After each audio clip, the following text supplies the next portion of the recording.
Hey everyone, happy Tuesday. Good to talk to you all, see you all, whatever. Coming back to you with another Tuesday with Pastor Dan.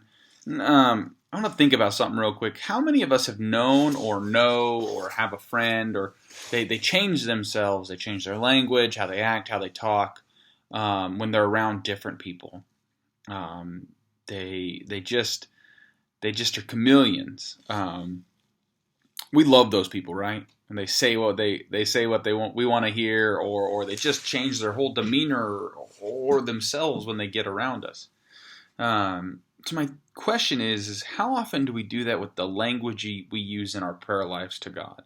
How often do we do that when we're talking to God out of some sense of that's what God expects, or it's the way it's supposed to be, and how often is that measured, thought out, overanalyzed language, does that get in the way with our relationship and how we pray? Because I know people who are chameleons, who change themselves, who do that, and it's not a relationship we have. It's like, oh, here we go, another yes man or a yes woman, or someone who's just going to be different when someone else is around. We as pastors experience it a lot. Oh, what do you do? Oh, I'm a pastor. Oh, I'm so sorry for X, Y, and Z. And you're like, I didn't even realize you did that, and I don't care.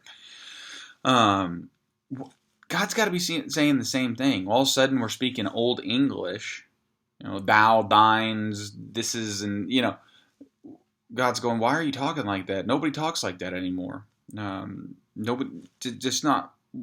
What are you doing? But I understand also coming to God with a sense of reverence and awe, and that's totally okay and understandable. And so there's like, oh well, I can't talk to God without being formal or this and that. And so I got to use these fancy words, and they're over deliberated um, and over nuanced. And it's like God's going, no, you just go ahead and tell me what you want to tell me. And again, respect and awe are fantastic, but the people who I respect and I am in awe of, I still speak plainly with.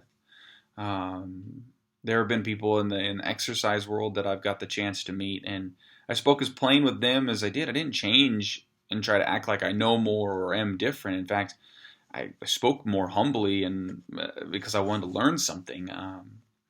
The other problem with this changing how we talk and trying to get highfalutin is how can we listen when we're distracted by overthinking and overanalyzing and trying to use very specific, what we feel are respectful, awe-inspiring words, because that's what God needs.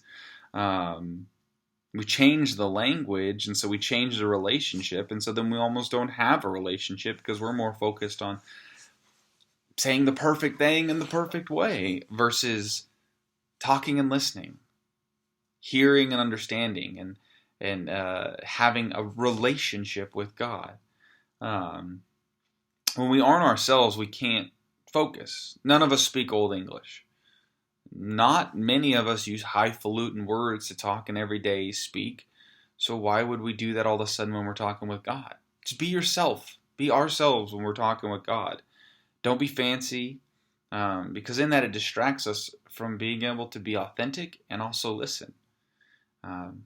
And that doesn't just go for God and our prayer life. That goes for life. Be who we are. God made us who we are, and that's who God expects us to be in a relationship with God, and then in relationships with one another. So I recommend that we do more authentic things with God. Pray, speak, listen, and we're the same way with one another, because when a relationship reflects a relationship with God, it spans outwards into our daily lives. So blessings, go forth, knowing you are loved, and look forward to talking with you again soon.